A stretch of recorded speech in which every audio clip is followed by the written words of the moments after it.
तालुका शिरूर कासार बीड जिल्ह्यामध्ये आपण दुसरा एसी इन्स्टॉलेशन केलेलं आहे.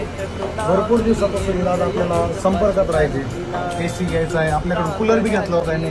दादा कशी प्रक्रिया केली का आपल्या एसी घ्यायचं, कसं ठरवलं? सुरुवातीला कूलर घेतला होता. कूलरची क्वालिटी चांगली वाटली. आपण एसीचे व्हिडिओ खूप पाहिले. खूप दिवसांनी घ्यायचा त्यातून डाऊन पेमेंट काय भरले काय असतं 24 तास गात फिटिंग नाही. सर्व्हिस कशी भेटली काय? काल बुकिंग केला तुमचं मला एवढं फास्ट कसं? ह्या रूटवर गाडी होती आपली म्हणून आली. हा बरं, फिटिंग वगैरे कशी झाली ऑपरेटर साहेब? नक्की मनापासून सांगा. पुढं तुमच्या वायरी बिरी काय उड्या ठेवल्यात का? बऱ्याचशा लोकांचं ऑपरेटर लोकांचं मालकांचं म्हणणं असं असतं फिटिंग बरोबर नसती, आपली नवी मशीन आहे, त्यांची तक्रार कशी राहील त्यांची? एकदम काय टेन्शन नाही, बिंदास लावून घ्या. ज्याला गरज आहे ना ते लावूनच घ्यावं.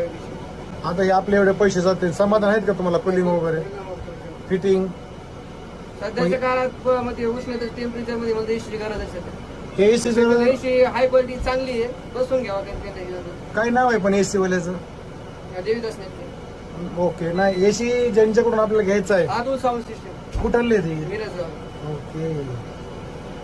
2 दिवसात भेटली म्हणजे 24 तास आतमध्ये फिटिंग भेटली. बरं, ही शिरूर कासार मध्ये कुठलं गाव आहे आपलं? कोळवाडी. कस्टमरला जर शिरूर